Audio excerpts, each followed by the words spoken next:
morning, everyone. Today I have a wonderful guest called Soni Somarajan, who is my younger colleague and who is known to me for the last 20 years. I'm really privileged to bring in for my show, Dream to Destiny, where I'll bring inspiring personalities like Soni Somarajan, who can motivate us to reach our dreams.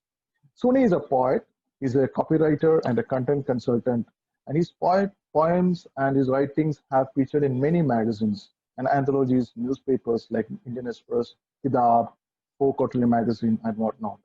He has set out a new journey in his life.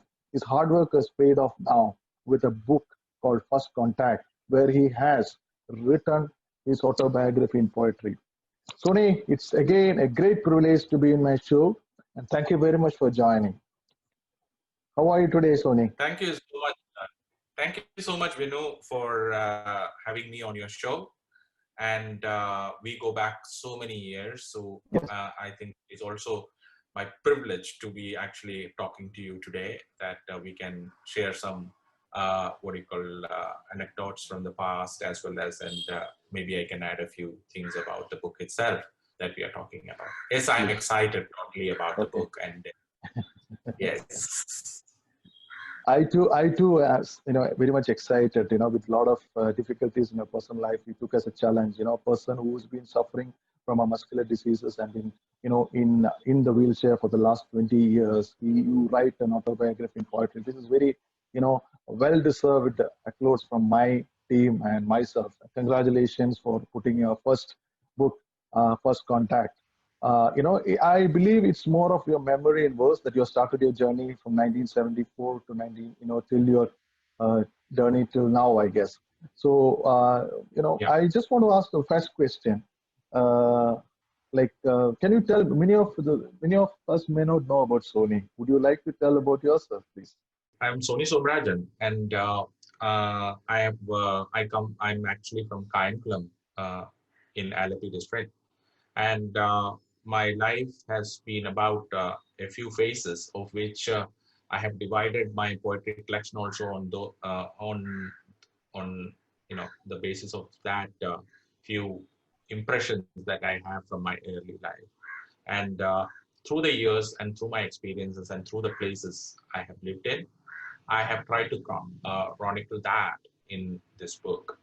And when I call it an autobiography of sorts, it is a collection of events and impressions, as I said before, happenings in my life, and expected and unexpected, joys and sorrows, and everything that everybody's life is all about. And I chose to write about it in a form of poetry. Well said, Soni. Soni, that I know that you're from Kayangalam. You had a very good time with your experience. I mean, your father was a commanding from the Air Force background. Am I right? Or you're from your Yes. childhood was in Hyderabad. Hyderabad. Yeah. I'm from a defense background, in the sense that my father was in the Air Force, and for the first 10 years of my life, we were kind of going around Air Force bases in India, according to the places that my father was posted in. So after 10 years out there, I got admission to Sainik school, Karakutam in Thiruvananthapuram. And that is when I actually moved to Trivandrum. That was the first time that I came to Trivandrum. But like I said before, my hometown is Kayankulam, and after I came and joined Sainik school, my father soon left the Air Force, and they came back to Kayankulam, and I studied for the next 7 years until 1991 in Karakutam. So yes, there is a background, and that is also part of the experiences that I mentioned in my book. Okay. So anything that you would like to share with your experience in Karakutam Sainik School? The one of the poems you would have been written in that background, I guess so. So you have a collection of 64 poems. Not just one poem. Yeah, it's a collection of 64 poems. And about Sainik School itself, it's not just one poem, but a lot of poems actually. I think in one section, it forms the majority of that section. See, let me tell you something about the book itself. And while writing it, it was not written in a linear fashion according to how my life happened, because you cannot do poetry like that. Correct. Whatever experience that you think of at that time, if it works for you, then you will be able to render it in poetry actually. So in fact, to tell you the truth, the Sainik school poems, the poems that talk about my experiences in my school and about how things are there, were in fact written at the end of the book. I mean, in the sense that I wrote it at the end of my writing process. So it was, I couldn't write poems about Sainik school for the longest time, because I felt that the way that I would write it probably would be the repetition of facts as we all know in our community. And I didn't want to do just that sort of a retelling. So I waited for a long time to actually find the voice in which to write that poem. And it was only after I had done all the other poems and all other parts of my life that I could actually write poems about my school. So I tried a new different method, in that sense. And I tried to go away from the kind of style that I had established in the rest of the book. And I started writing that. And then I showed it to my friend, my classmate from school, C.J. Thomas, to whom I showed all these poems whenever I was drafting them. And he liked it. And I realized that I had got it right as far as those poems were concerned. And in fact, most of the incidents that I mentioned in those poems, or rather certain aspects of Sainik school that I mentioned in those poems, are actually known to everyone, but it has been written in quite a different style, totally unexpected way. And to date, I realize that most of my friends who have read the books and the poems from Sainik school, those who were my classmates and my seniors and juniors, they have actually, come back to me telling that, yes, I think you're spot on with most of the poems. So that actually gives me a lot of pleasure. Pressure and confidence to write more also. And I think there could be a lot of good golden moments in Sainik school. Again, you had a very bad moment because you want to get into an NDA, but that was your dreams was cherished. I mean, demolished or shattered, I would say. So in that point. That point of moment, how did you? My question would be: I know it is an younger boy of a lot of aspirations. You had. How did you take that setback? Because I want. How was that setback taken by you? Where is the courageous? How the courage is coming? Okay, it is not exactly that you're trained for something like this in life, because it's unexpected, and that's why we call it unexpected. What has happened is that when you spend 7 years in Sainik school, the only objective in your mind is to join the armed forces. And that is the first and the only objective in Sainik school. And that is how you are trained for 7 years of your life. And there is this routine of discipline and a routine of doing things according to a plan. There is a discipline. And then as one of our teachers, mentioned it to me while I was in school, discipline is organized unselfishness. So learning all that, and then you have this objective in your mind. And by the time I was in 12th standard, I had begun to feel the after effects of this particular, muscular dystrophy. So it became difficult for me to participate in sports and generally, every physical, exercises as well as the physical aspects of the life in Sainik school, because a lot of it is, there are a lot of extracurricular activities also involved. So especially when your aim is towards, getting into the NDA, and then finally realizing when it was diagnosed that I would never be able to do that kind of a thing, because mine was a progressive muscular disorder, neuromuscular disorder. So what happened was, at that time, it was a big shock for me, but it did not register on me immediately, though I did not feel that. It took me a lot of time to actually reconcile to the truth. So while I was trying to, understand the facts of the things that had changed and that had actually, changed forever, my coming into terms with it came out in the form of poetry, actually. That your dad has taken you to a beach where you also must have, found it very soothing. Maybe a lot of motivation talks would have happened from your dad, and you wanted to come back to your life, and then you decided not to join NDA. Then the big thing happened, right? You wanted to get into literature, but that never happened. But finally, never in the thoughts you wanted to join hotel management. That's what I was really astonished to know that, hotel management. How did you choose hotel management?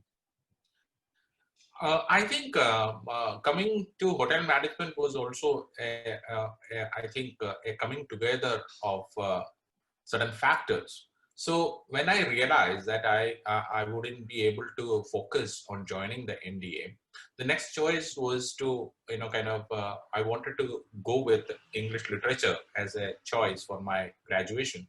And in school, I had maintained an interest in the language, and I was pretty well able to perform very well with it. And so there was always this love for English and the language itself and literature, and therefore that is the reason why I chose English as a subject for my graduation. Mm-hmm.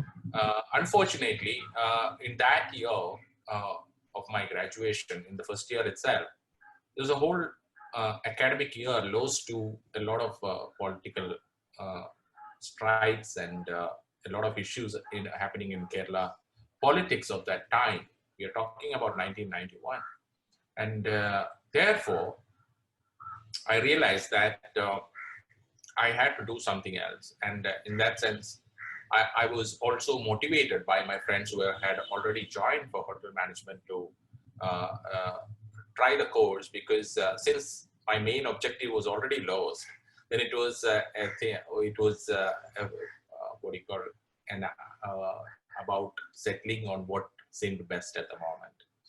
So I wrote the entrance for hotel management, and I was selected, and I joined the Institute of Hotel Management and Catering Technology at Kovalam, where I met you also.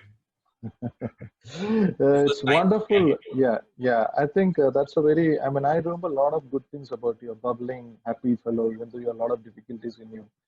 Always sportive, being with the crowd. And one thing I would really appreciate is, half the crowd never knew that you are going through all these phases. You've been always in the forefront. We have only, I mean, just 1 year with me before I moved out of the college. But can you just say about your wonderful moments in City Kovalam? I think would be. I think that also have come in poetry. Yeah, I must definitely credit our college, Institute of Hotel Management, for nurturing or encouraging poetry in me. So if you remember, uh, uh, one of our teachers, Nurbala ma'am, she was very what do you call, motivating in that sense, and she at that point of time, I remember holding charge of the World magazine at that time, and we had a World magazine. Scribbles. In Yes, fact, me yes. and Babu I was instrumental in starting Scribbles. That Babu Yeah, took over. yes, He also I, used to write. I, Yeah. so I was so glad to follow in your footsteps and then actually, take over. And I remember, I think it was one of the first responsibilities that I took in college, and I felt very good about it because it was close to what I was most interested in writing. Mhm. And I remember,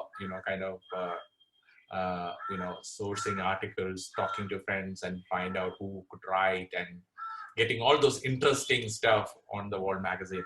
So in a way, I can say that I think in terms of poetry itself, because I used to write poetry then, and then I would feature it on the World magazine as well. So there was a ready audience there, and a lot of good feedback. And I can say that in a lot of ways, our catering college helped me in kind of becoming a writer. But it was also the fact that our college also contributed in terms of all-round development, which I think you will agree with. Yeah. And I think I can say that the person who joined the hotel IHM in 1992 wasn't the same person who came out from there in 1995. Right. It was that there were a lot of life skills being learned there. It gave me a lot of confidence, and I think in expressing myself, I'm generally by nature quite a introvert, and I think to a large extent, I think IHM helped me bloom in that way.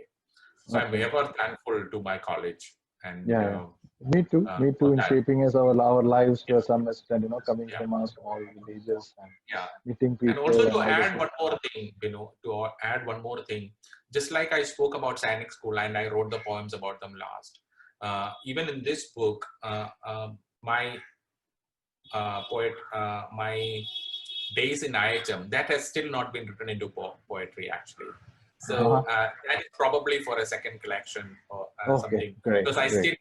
still don't possess the voice for that. And Uh-huh. I definitely want to write about IHM, and I will probably do that in the second book. Okay. So, Great. Great. So we are looking forward to for that. And again, those from 1993 to 2003, you have been doing a lot of jobs, and you're in Bangalore, and that area, I think you already made a mention in your poems, I guess.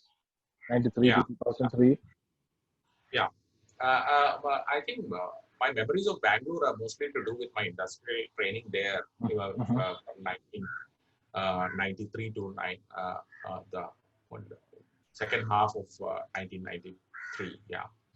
So I have very beautiful memories of that city, and if you remember at that times, it was probably the most progressive Correct. city Garden in City, South India. Garden City, Garden City, the beautiful Yes, Garden City. Yeah. yes, yes. And I think my exposure to the industry, the hotel industry in Bangalore, was pretty. I think it was very interesting, if I can use that word, and it certainly the that particular phase of my life also kind of gave me a lot of life skills in how to kind of go about handling situations, especially from the hotel context, hotels Wonderful. context.